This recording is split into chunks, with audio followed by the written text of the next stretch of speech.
Coronavirus, la pandemia. ¿Cuáles son los síntomas? ¿Cómo se transmite? ¿Qué puedo hacer para protegerme y prevenir la propagación de la enfermedad? Nuevo padecimiento que ha encendido las alarmas de los sistemas de salud. Coronavirus, la pandemia.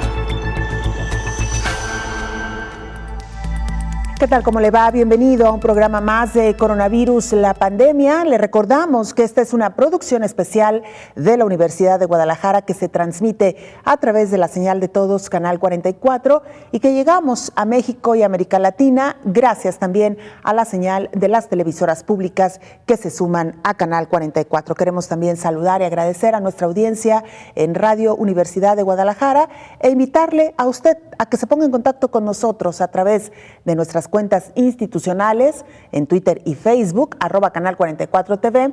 Nos pueden mandar mensajes también a través del WhatsApp en el 33 22 42 06 90.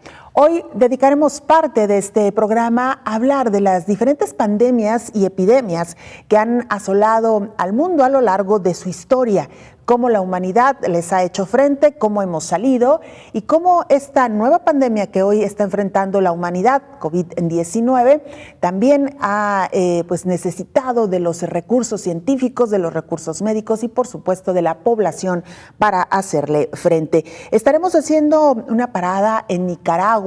¿Qué está sucediendo hoy por hoy en este país centroamericano? Y haremos un enlace también con nuestros compañeros en Cuba. Hace algunos días le informábamos aquí en este mismo espacio cómo los médicos y enfermeras cubanas pues han llevado a cabo todo un protocolo, todo un proceso para hacer frente a esta enfermedad, pero no solamente atendiendo a los pacientes en la isla, sino incluso prestando ayuda a nivel internacional. Más adelante estaremos haciendo un enlace hasta este país y también una revisión de lo que está sucediendo en Estados Unidos. Como usted sabe, hoy por hoy el foco de atención mundial debido al alto número de casos y de mortandad que ahí se está comenzando a registrar. Iniciamos, aparte de la pandemia de COVID-19, en este año 2020, el mundo ha sido afectado además por ébola, fiebre amarilla, dengue, sarampión, entre otras enfermedades, ya que han causado gran preocupación y eso que apenas pues estamos en el cuarto mes de este año 2020, que sin duda será recordado por esta pandemia de COVID-19. Brotes, epidemias y pandemias han sacudido al mundo desde la antigüedad hasta el siglo XXI. En el recorrido de los siglos han surgido plagas, peste y gripe, dejando millones de muertes. En el pasado, la plaga de Atenas, la viruela y cólera, y desde el siglo XIX a la fecha, la gripe española, sarampión, ébola, sida, dengue, zika, chikungunya, influenza y ahora la pandemia COVID-19. La aparición de una nueva bacteria o virus es en cada quinquenio, ya sea por vectores, transmisión de animal a persona o por contaminantes. En el primer trimestre del 2020, la OMS ha declarado brotes epidémicos en varios países por ébola, fiebre de Lassa, fiebre amarilla, dengue, coronavirus causante del MERS, sarampión y la pandemia por COVID-19. Este nuevo coronavirus ha dejado a su paso 1.300.000 enfermos y ha matado a 70.000 personas de 208 países. Los casos se han multiplicado de manera acelerada en Estados Unidos con 340.000 enfermos con 9.500 defunciones aproximadamente. Sin embargo, en este país, desde el 2019 a la fecha también tiene brotes de sarampión. En África está latente también brotes de sarampión, dejando más de 6.000 víctimas mortales, mientras que por COVID-19 tiene miles de enfermos y decenas de muertes. Uno de los países que registra de manera simultánea brotes, epidemias y pandemia es México, con 117 casos de sarampión, 6.100 enfermos por influenza con 330 defunciones, por dengue, 2.304 individuos con una muerte y por la pandemia COVID-19 van 2.143 casos y 94 decesos. Cada padecimiento pone a temblar al sistema de salud mundial, además de la falta de infraestructura, material técnico y de protección, de tratamiento y vacunas. El personal de salud tiene que identificar los signos y síntomas, una odisea complicada para cada enfermedad mortal. Informó Isaura López Villalobos. Hacemos contacto hasta Ginebra, Suiza. Ahí se encuentra nuestra compañera Isabel Saco, corresponsal también de la agencia EFE, actualizándonos información en torno a lo que ha dicho la Organización Mundial de la Salud en las últimas horas. Isabel, te saludamos y te escuchamos. Hola, ¿qué tal? Buenos días, Belén. Buenos días al auditorio de Canal 44. La semana empieza con un balance inquietante de la propagación del coronavirus, tras haberse roto la barrera psicológica del 1.000.000 de casos y totalizar a esta hora de la tarde en Europa 1.174.000 casos y 64.541 muertos. La pandemia afecta a 208 países y territorios y el último en reportar su primer caso ha sido Islas Malvinas. Según el recuento detallado de casos que lleva la Organización Mundial de la Salud, Europa registra 621.000 casos, más de la mitad de los cuales se concentran en España, Italia y Alemania. Los casos de coronavirus se han multiplicado exponencialmente en España, que ya ha superado a Italia, lo que hace apenas 2 semanas parecía imposible que pudiese ocurrir. En España, hoy lunes, se contabilizan 135.000 casos confirmados de coronavirus, mientras que en Italia hay 128.000. Pero en ambos países ha surgido un halo de esperanza, ya que el número diario de nuevos casos de enfermos y fallecidos va decreciendo en los últimos días. En Alemania la situación es bastante diferente, pues aunque ya tenga cerca de 100.000 casos, la mortalidad del virus ha sido muy pero muy inferior. Mientras que en Italia hay más de 15.000 muertos y en España cerca de 12.000, en Alemania solo se han registrado unos 1.300. Esta es una de las mayores incógnitas que los expertos de la Organización Mundial de la Salud intentan responder, y una de las hipótesis que barajan se refiere a los distintos perfiles demográficos de estos países. Mientras que Italia y España son sociedades viejas y con tasas de natalidad bajísimas, Alemania tiene una población más joven. Otro aspecto es que el sistema de sanidad alemán parece haber estado mejor preparado para el tsunami de enfermos. El director de emergencias de la OMS, Mike Ryan, lo ha explicado señalando que cuando un enfermo en condición crítica llega a un hospital saturado y cuyo personal médico está agotado, la probabilidad de un desenlace fatal es más grande.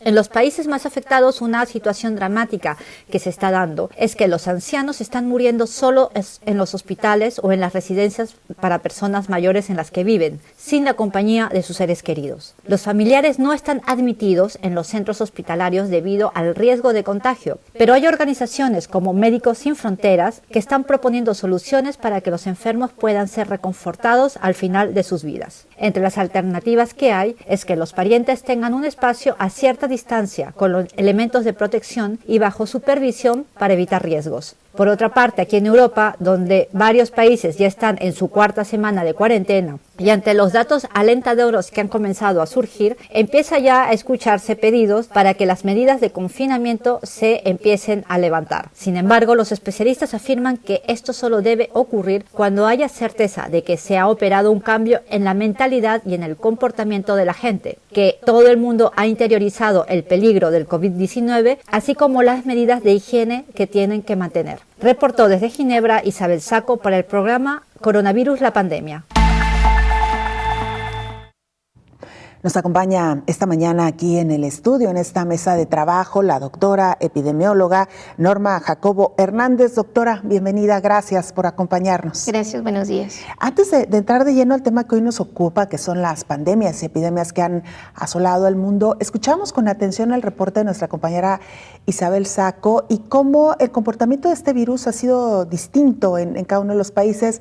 La mortandad más alta hoy por hoy registrada en España, en Italia, versus Alemania, un país también europeo que ha registrado una tasa mucho menor. Lo explicaba la propia Isabel, tiene que ver tal vez con, al menos los expertos han tratado de explicarlo, con el tipo de población, España, Italia, con poblaciones más envejecidas y también los sistemas de salud. Doctora, lo decíamos, Estados Unidos, que puede tener una población mucho más diversa, pero con un sistema de salud mucho más precario en cuanto a cobertura, digamos, ¿no? Así es, hay que tener presente que un porcentaje importante de su población no tiene acceso a alguna aseguradora de salud, que es como se maneja el sistema de salud en Estados Unidos. Esperemos que en nuestro México, ahora que se espera el incremento de casos, pues podamos tener una mejor respuesta. Que la clave será, como lo han dicho los expertos, doctora, el atenuar el número de casos, que se nos colapsen los hospitales, una pandemia mucho más larga para México, pero digamos menos impactante en cuanto al número de casos concentrados en pocos días o en pocas semanas. Así es, y esto es lo que pretenden los servicios de salud una vez que se está insistiendo a la población quedarse en casa.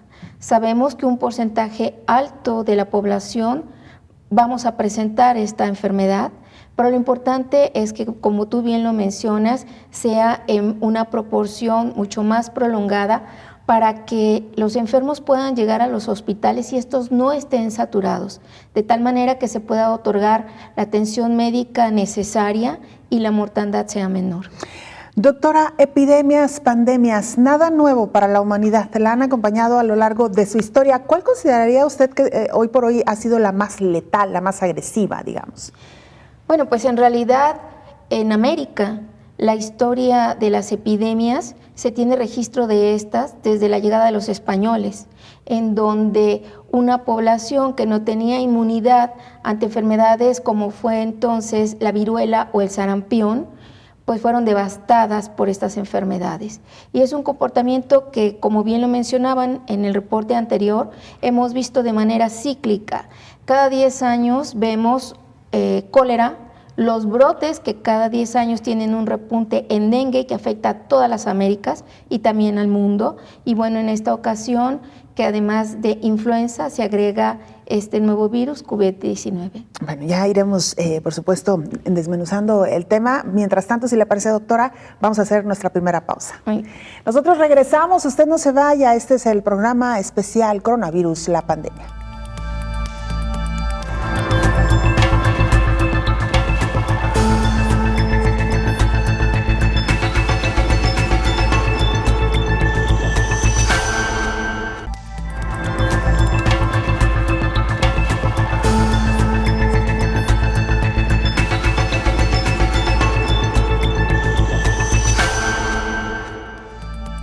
Nicaragua es uno de los países de Centroamérica que tardó afortunadamente en sumarse a casos por COVID-19. Hoy por hoy, y aun cuando hay países en América que tienen o tenemos ya más de un mes con esta pandemia, en Nicaragua hasta ahora se han reportado solamente 6 casos y una muerte por COVID-19.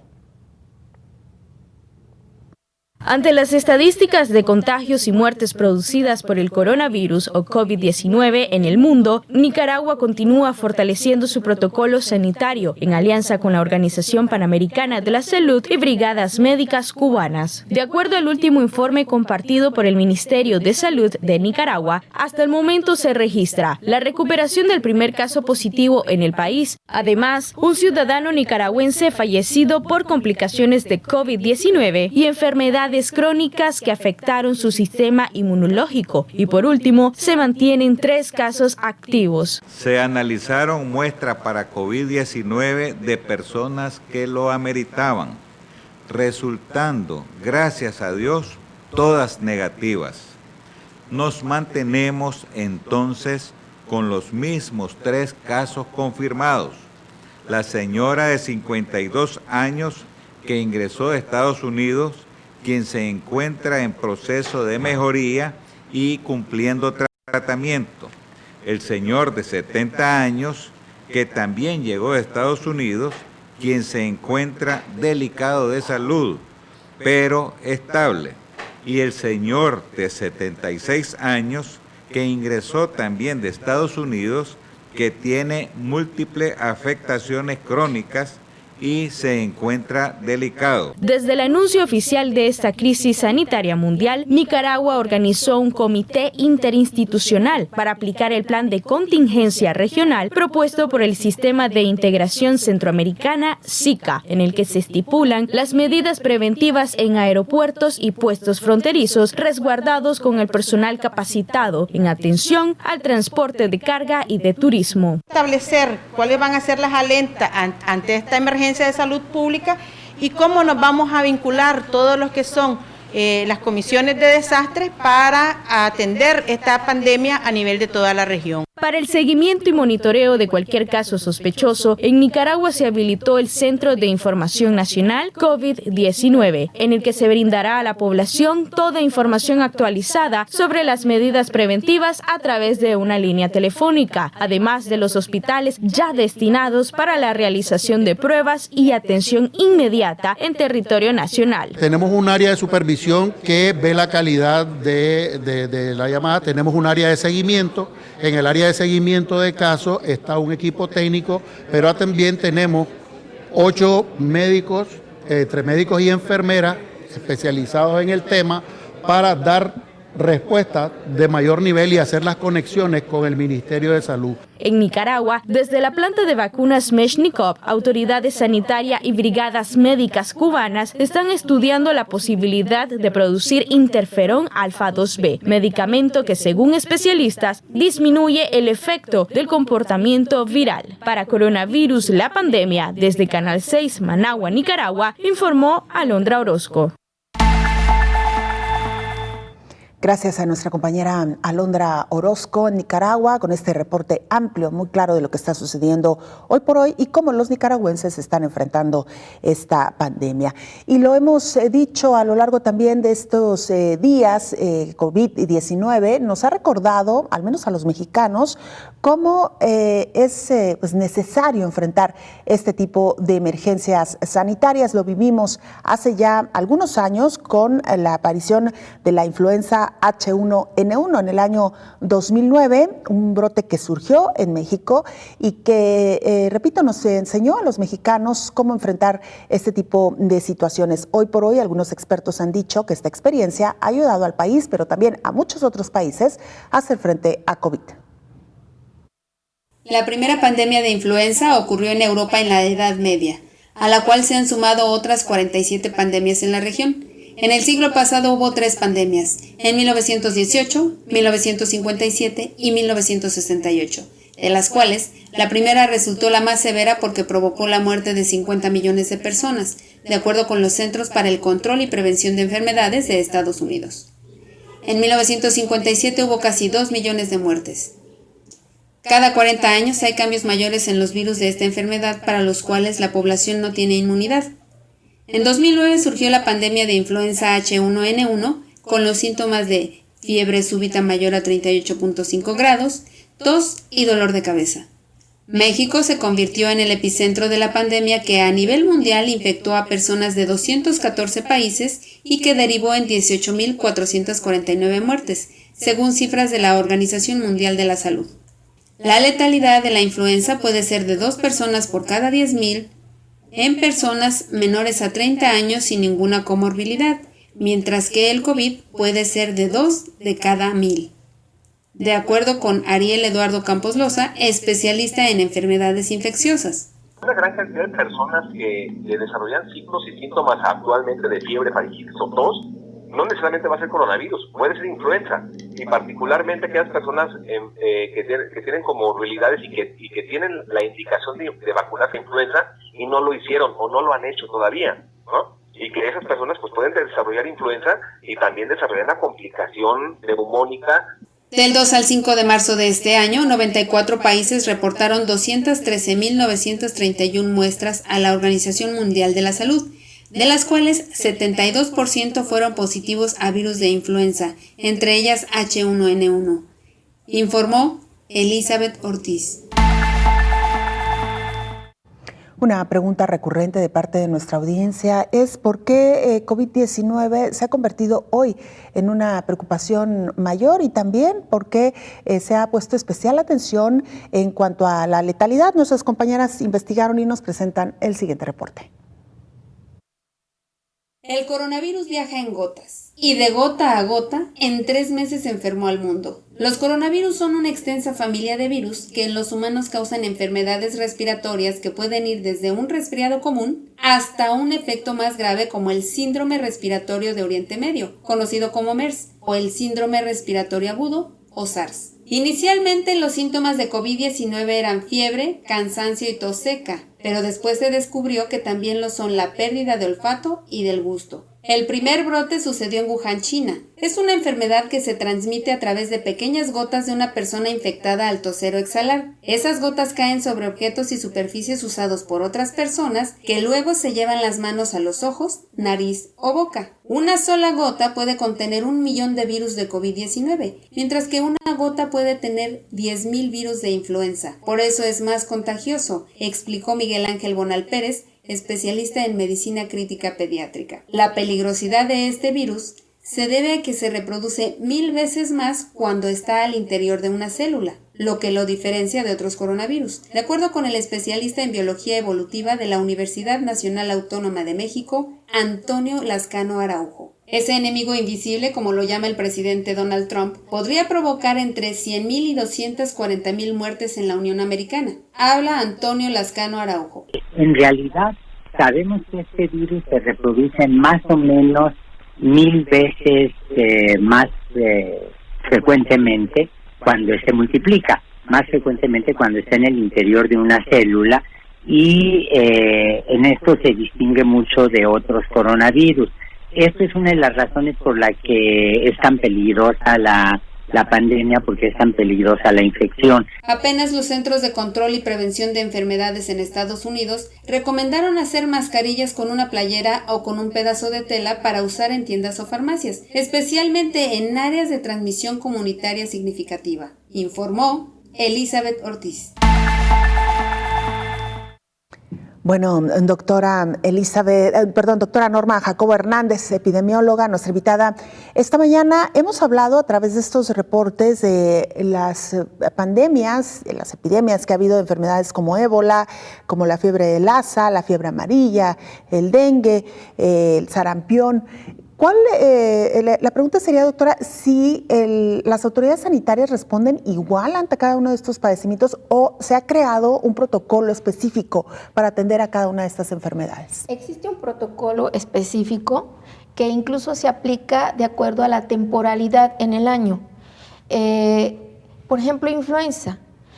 En todo el mundo existe una definición operacional en donde a partir del mes de, del mes de octubre al mes de mayo, bajo ciertos síntomas que presenta un paciente, yo lo clasifico como un caso probable de influenza y entonces busco el diagnóstico, pero sobre todo darle el manejo inmediato.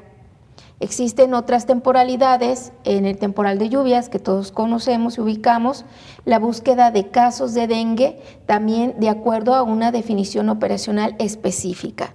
Y así sucesivamente en cada parte del mundo. A partir de ello es que identificas el caso, lo clasificas como un caso probable, después le ofreces el diagnóstico, pero sobre todo, como te comento, el tratamiento. Esto nos ha permitido establecer lo que nosotros llamamos triage epidemiológico dentro de los hospitales. En este momento, por ejemplo, en mi hospital existen 2 módulos. El módulo que identifica los pacientes con datos de alguna alteración respiratoria y entonces pasa a evaluación para identificar si se trata de un caso probable de influenza o de un caso probable de COVID. Y dentro de unas semanas estará funcionando ya también el módulo de dengue para identificar si yo tengo un caso de dengue probable, ya sea hemorrágico o no hemorrágico. Doctora, en general esta presencia de enfermedades es similar en los países de Norteamérica, Centroamérica particularmente, Así y es. ahí un poquito hacia el sur. Es decir, estamos en un momento donde se pueden empezar a presentar casos no solamente de COVID, de influenza también y de dengue. Y la pregunta sería, doctora, si los pacientes pueden de entrada identificar cuál sería el padecimiento que ellos tienen. ¿Hay algún síntoma que los haga diferentes? Pues sí, hay un síntoma que hace diferente a cada uno de estos diagnósticos. Por ejemplo, influenza es un paciente que llega con dificultad para respirar, con tos importante. Un paciente con dengue es un paciente que llega con dolor de huesos, con dolor de músculos, posiblemente sangrando. Un paciente con COVID en este momento, pues estamos empezando a identificar pacientes, pero es un paciente con fiebre, con cefalea, con tos, Y bueno, otro de los brotes importantes que pudieran presentarse en las Américas es sarampión, en donde además de estos síntomas se agrega exantema. Las poblaciones o los grupos de edad también nos ayudan mucho a diferenciar, poder identificar de qué diagnóstico se trata. Por ejemplo, doctora, y brevemente antes de irnos a la pausa. Brevemente, pues dengue es una enfermedad que se presenta más en la edad entre los 30 y los 50 años. Sarampión lo esperamos principalmente en los menores de 5 años, e influenza, pues encontramos los casos más graves después de los 60 años. Y COVID también, ¿no? Estamos hablando de pacientes ya de mayor edad o con alguna enfermedad asociada. Muy bien, doctora, regresaremos por supuesto. Nosotros hacemos una pausa. Tenemos mucho más en este programa especial.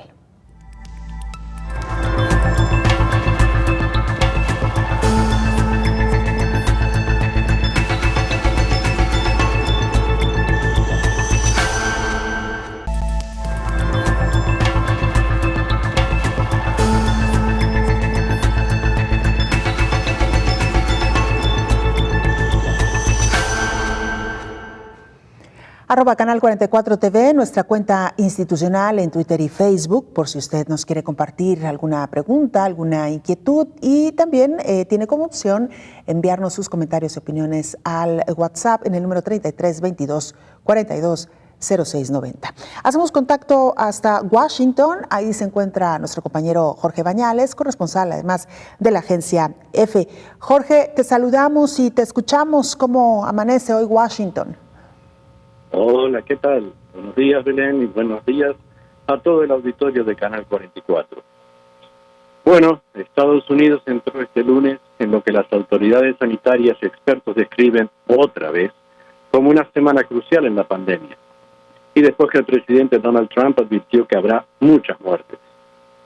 Este es el país más golpeado por la pandemia, con más de 337,000 casos confirmados, y la enfermedad ha causado al menos 9,700 muertes. Hay un informe preparado por el Departamento de Salud que encontró que los hospitales de Estados Unidos encaran una escasez grave y generalizada de suministros médicos, lo cual no solo perjudica la capacidad para responder a la pandemia, sino que también pone en peligro la vida y la salud del personal médico. Los gobiernos de la mayoría de los estados han indicado a la población que debe permanecer en sus hogares, evitando la concurrencia a sitios donde haya mucha gente. En caso de que sea necesario ir al mercado o a una farmacia, las autoridades recomiendan el uso de máscaras. Esto ha fomentado toda una pequeña industria hogareña y una gran cantidad de videos en YouTube que dan ideas para la confección de implementos que cubren la cara, desde las pañoletas dobladas a la inclusión de los filtros de papel de las cafeteras. La paralización de la actividad económica ya llevó a casi 10 millones de personas en 2 semanas a solicitar el subsidio por desempleo. La situación es más grave para los millones de personas que trabajan sin contratos, en empleos temporarios, y es peor aún para los inmigrantes indocumentados, que han quedado excluidos de las ayudas financieras dentro de un programa de más de $2 billones aprobado por el Congreso. Un panorama poco alentador, como bien lo mencionabas ya. El presidente de Estados Unidos, Donald Trump, ha hablado de un número importante de fallecimientos en este país, y además con ciudades también que pareciera han quedado ya superadas ante esta situación, Jorge. Sí, es en todo el país, es un poco resultado de cómo funciona este país, con un sistema de asistencia de la salud que no tiene una autoridad central. Cada estado tiene sus propios programas. La mayor parte del cuidado de la salud en este país está en manos de empresas privadas y compañías de seguros y hospitales privados. De modo que cuando empezó a llegar la epidemia, no había una autoridad central, por ejemplo, que llevara un inventario de cuántos respiradores hay, cuántas máscaras disponibles hay. Ahora es una competencia casi entre estados y hospitales por conseguir los equipos médicos, y sigue aumentando el número de casos y sigue aumentando el número de muertes. situación. Jorge Bañales, muchas gracias por el reporte. Seguiremos atentos contigo allá en Washington, Estados Unidos. Gracias, un abrazo. Gracias y cuídense la salud. Claro que sí, igualmente Jorge Bañales, corresponsal de la agencia EFE en Washington. Otra de las enfermedades con las que está lidiando este año 2020 es el sarampión. Muchos casos se han reportado ya, al menos en el Estado de México y la Ciudad de México en este país. Escuchemos. La salud pública mundial enfrenta, además de una pandemia que está cobrando la vida de miles de personas con el COVID-19, al sarampión. Este desafío, al año, cobra la vida de más de 140,000 personas, la mayoría niños menores de 5 años de edad, revelan cifras de la Organización Mundial de la Salud. El organismo internacional advierte en un resumen de la enfermedad que existen activos varios brotes epidémicos en el mundo, como en Argentina, Brasil, Canadá, Chile, Estados Unidos, Uruguay, México y África. La OMS estima que al año se registran más de 9,700,000 casos de sarampión en el planeta. El sarampión es una enfermedad prevenible por vacunación. Es una patología vírica altamente contagiosa, mientras por COVID se contagia de 1 a 2 personas por cada infectado. Con el sarampión, un infectado puede contagiar hasta 14 personas. El sarampión, como el COVID-19, se transmite por gotitas procedentes de la nariz, boca y faringe de las personas infectadas. Los síntomas iniciales, que suelen aparecer entre 8 y 12 días después de la infección, consisten en fiebre alta, secreción nasal, ojos rojos y pequeñas manchas blancas en la cara interna de la mejilla. Varios días después aparece un exantema en el cuerpo, es decir, manchas rojas en la piel, que comienzan en la cara y cuello y se va extendiendo gradualmente al resto del cuerpo. El sarampión, si se complica, puede provocar encefalitis, diarrea intensa, infecciones del oído y neumonía, sobre todo en niños y pacientes inmunodeprimidos. El sarampión es una enfermedad prevenible mediante vacunación. La Organización Panamericana de la Salud considera que estos brotes epidémicos en países como México y el COVID-19 pondrán a prueba al sistema de salud de los países de las Américas, informó Rocío López Fonseca. Doctora Norma Jacobo Hernández, epidemióloga, para retomar el reporte de nuestra compañera Rocío López Fonseca en torno al sarampión. ¿Qué pasó? ¿Por qué comenzaron a registrarse de nueva cuenta casos en una enfermedad que se creía incluso erradicada, doctora? Bueno, una enfermedad en control. Hacía 25 años que no teníamos casos autóctonos en México. Se había hecho un trabajo bastante importante en relación a las campañas de vacunación que desafortunadamente, bueno, pues no fueron seguidas como debería haber sido por la población.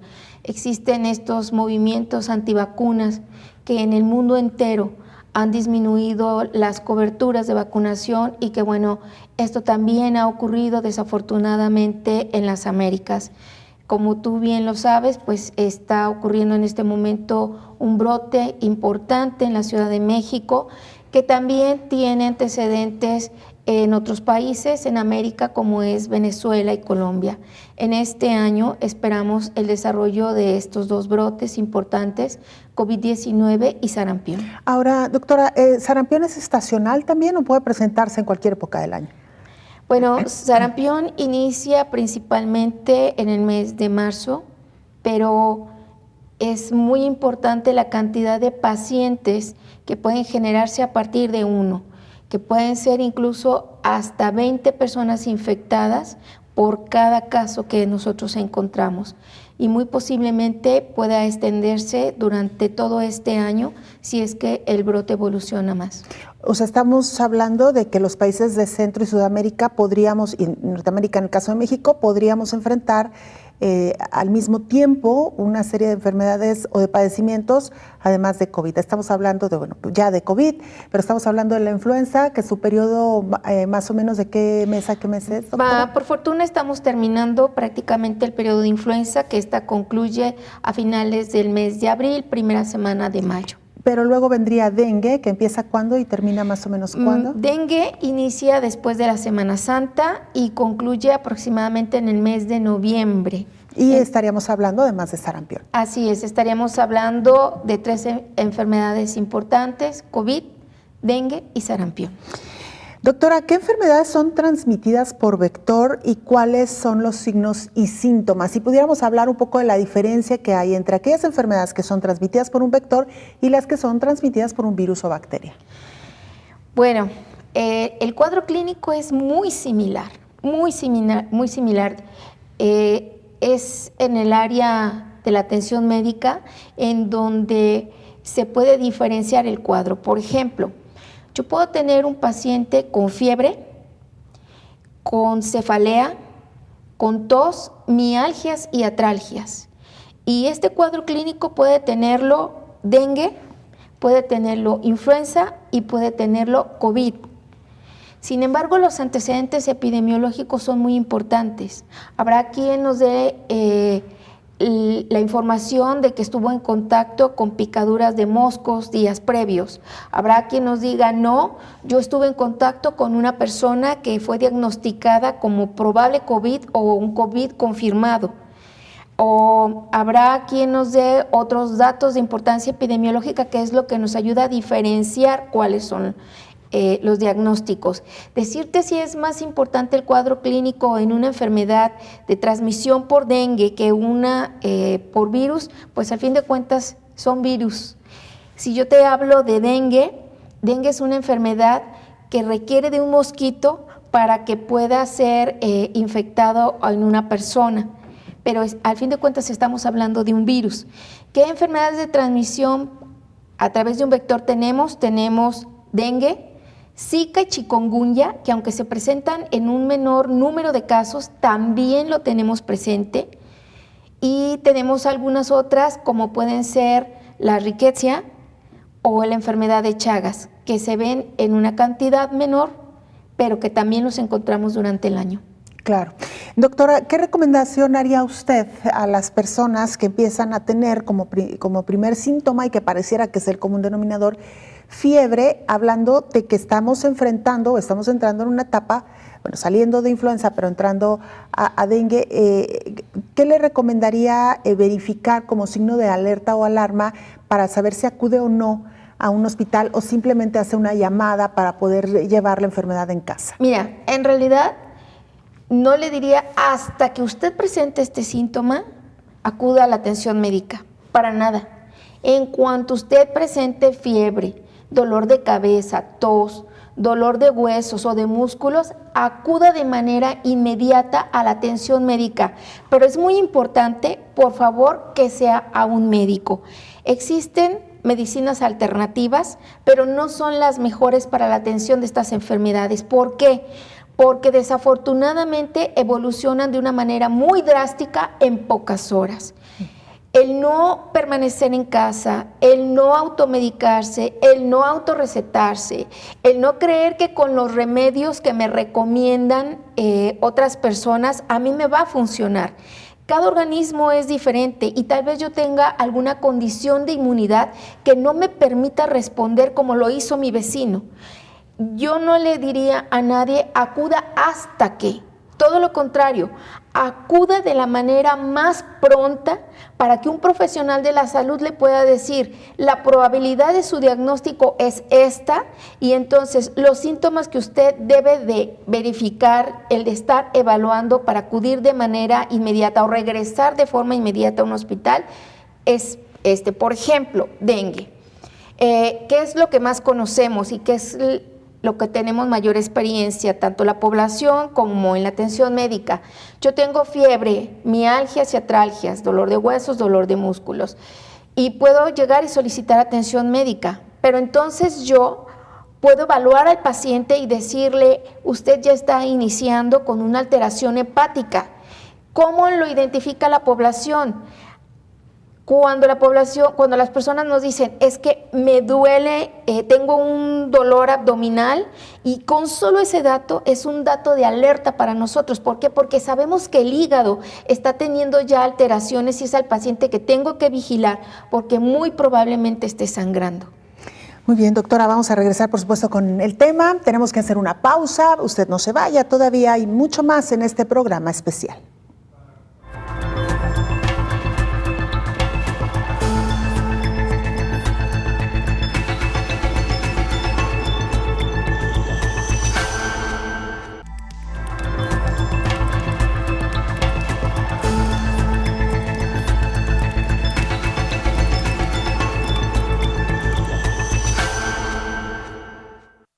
Cuba anunció este sábado 19 nuevos casos de COVID-19, lo que eleva a 288 los positivos hasta la fecha, entre ellos una anciana de 101 años en estado grave. Así lo ha informado el Ministerio de Salud. Para conocer más de la situación hoy en Cuba, saludamos en la línea telefónica a Atahualpa Americe, corresponsal de EFE en la isla, en Cuba. ¿Cómo estás, Atahualpa? Te saludamos. Muy bien, Belén, buenos días, ¿cómo estáis? Bien, cuéntanos por favor, ¿cuál es la situación actual hoy en Cuba? Pues aquí en Cuba se superaron el fin de semana los 300 positivos por coronavirus. Estos son los últimos datos después de los 19 que comentabas tú. Concretamente se alcanzaron 320 pacientes, tras reportarse el domingo 32 nuevos casos. Ese mismo día se certificaron también 2 muertes, que dejan en 8 el número de fallecidos, a la espera de que en breve se conozcan también los datos actualizados del lunes. Los actualizarán dentro de poco. Por otro lado, hay 1.887 ciudadanos que son clasificados como sospechosos e ingresados a la espera de confirmar si padecen o no la enfermedad. Este número se ha reducido prácticamente a la mitad del fin de semana, después de que se multiplicara el número de pruebas. Los 32 positivos confirmados el domingo son todos cubanos, de ellos 4 tuvieron su fuente de infección en el extranjero y el resto son contactos, o bien de casos confirmados o de contactos de viajeros procedentes del exterior. En el caso de los últimos fallecidos son 2 cubanos, una mujer de 71 años y un hombre de 74. Y luego de las personas confirmadas en la isla con el COVID-19, hay 8 que se encuentran hospitalizadas en estado crítico y otras 4 están graves. Entre ellas hay una paciente de 101 años y otra de 91 años. El resto de positivos, 283, son pacientes con una evolución clínica estable, es decir, que están bien, no corren riesgo para su vida y no tienen mayores problemas. 15 ya han recibido la alta médica y otros 2 fueron evacuados a sus países de origen. Y por otro lado, más de 16.000 personas permanecen aisladas en su domicilio, bajo vigilancia epidemiológica. También es importante destacar que, como comentaba antes, el número de pruebas está creciendo cada día en Cuba. De las más de 5.000 realizadas en las últimas semanas desde que comenzó esto, solo 1.200 pruebas corresponden solo a este domingo, ayer, o sea que se están multiplicando prácticamente cada día. Por otro lado, el Ministerio de Salud nos sorprendió un poco ayer al anunciar que se comenzará a aplicar a la población que no tiene síntomas un medicamento homeopático. Esto sería como medida profiláctica o medida preventiva para evitar el contagio del coronavirus. Es el fármaco que se llama Trenbengovir. Está considerado por las autoridades sanitarias de la isla como una ayuda en la prevención de afecciones como la influencia, enfermedades gripales, dengue, infecciones víricas emergentes o virales emergentes, que es precisamente el caso del nuevo coronavirus. Y por cierto que ayer, otra curiosidad, también se denunció la detención de 8 personas acusadas de robar más de 4.000 mascarillas y otros productos médicos para venderlos en el mercado negro. Y bueno, aparte de esto, esas son las últimas novedades. Cuba se encuentra ahora en una fase preepidémica ante la pandemia. El gobierno ha tomado medidas como el cierre de escuelas, restricción de actividades en sectores no imprescindibles, la suspensión de eventos públicos, pero aún no se ha decretado confinamiento domiciliario. Eso sí, la gente sale poquito a la calle y todo el mundo con su máscara puesta. Es raro ver a alguien sin la máscara en la calle. Y por último, las autoridades cubanas suspendieron los vuelos comerciales, esto fue la semana pasada, los vuelos comerciales y charter a sus aeropuertos, y también decretaron la retirada de embarcaciones extranjeras de las aguas territoriales.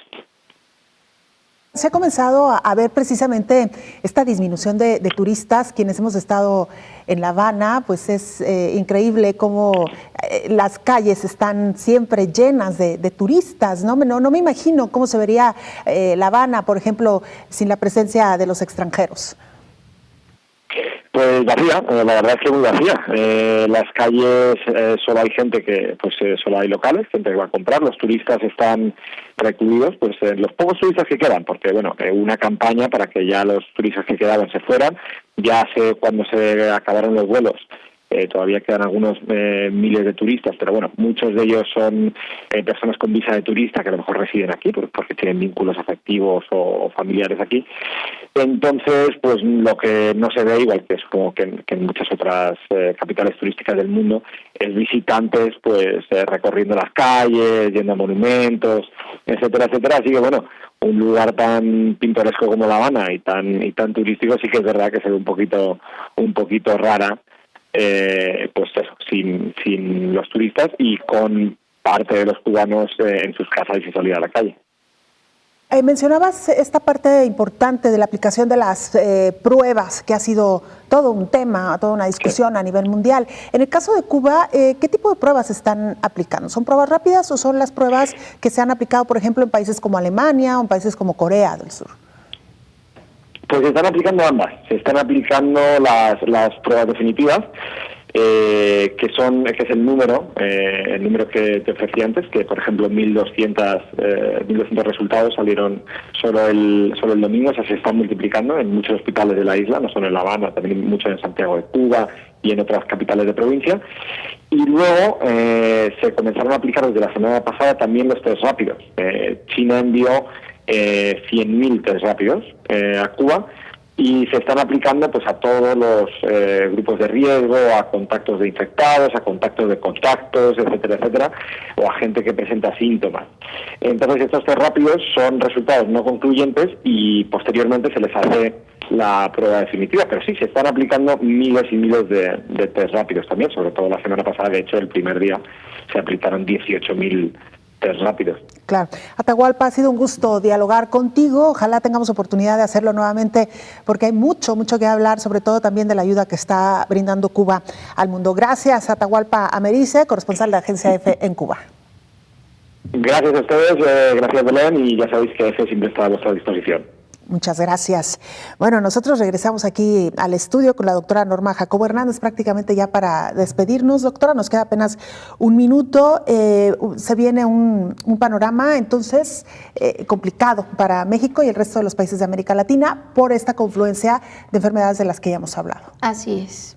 La recomendación, doctora. La recomendación, bueno, 3 cosas son importantes: la vacunación, especialmente para los grupos de riesgo; para dengue, la eliminación de criaderos, limpiemos nuestros hogares ahora que estamos resguardados en casa; y para COVID, acuda de manera pronta para su atención y evite las aglomeraciones.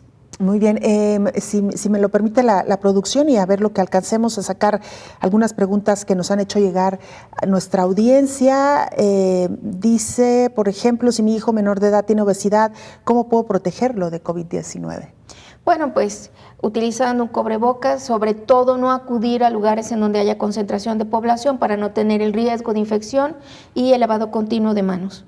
Muy bien, bueno, tendremos ya por supuesto oportunidad de darle salida después a todas y cada uno de los cuestionamientos. Doctora, muchas gracias por habernos acompañado. Gracias. Es la doctora Norma Jacobo Hernández, epidemióloga, invitada en esta ocasión a este programa especial. Antes de despedirnos, en la Universidad de Valencia, España, han creado nuevos modelos de ventiladores que ayudan a las personas que han sido contagiadas por COVID-19. Esta es una oportunidad para la innovación científica. La insuficiencia respiratoria es uno de los síntomas asociados con COVID-19. Se estima que entre un 3 y un 7% de los infectados con el virus requerirán sistemas de ventilación mecánica.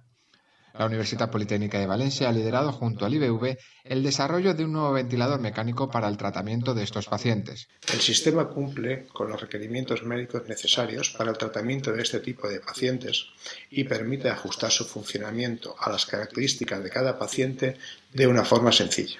El ventilador se ha desarrollado y validado en la Universidad Politécnica de Valencia en tan solo 10 días. Destaca por su reducido tamaño y fácil manejo. El personal sanitario puede seleccionar el volumen de aire y la frecuencia del ciclo respiratorio, entre otros parámetros. Además, el sistema cuenta con diferentes alarmas que permiten el adecuado control. Y está listo ya para su producción industrial. Diferentes empresas están ya estudiando su producción industrial, que podría comenzar en cuanto obtengamos la aprobación de la Agencia Española de Medicamentos y Productos Sanitarios.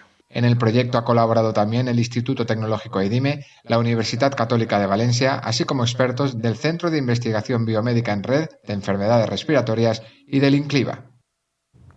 Hasta aquí llegamos con este programa especial. Gracias por habernos acompañado. Le invitamos para que nos sintonice en la siguiente emisión. Hasta entonces, que tenga muy buen día. Coronavirus, la pandemia.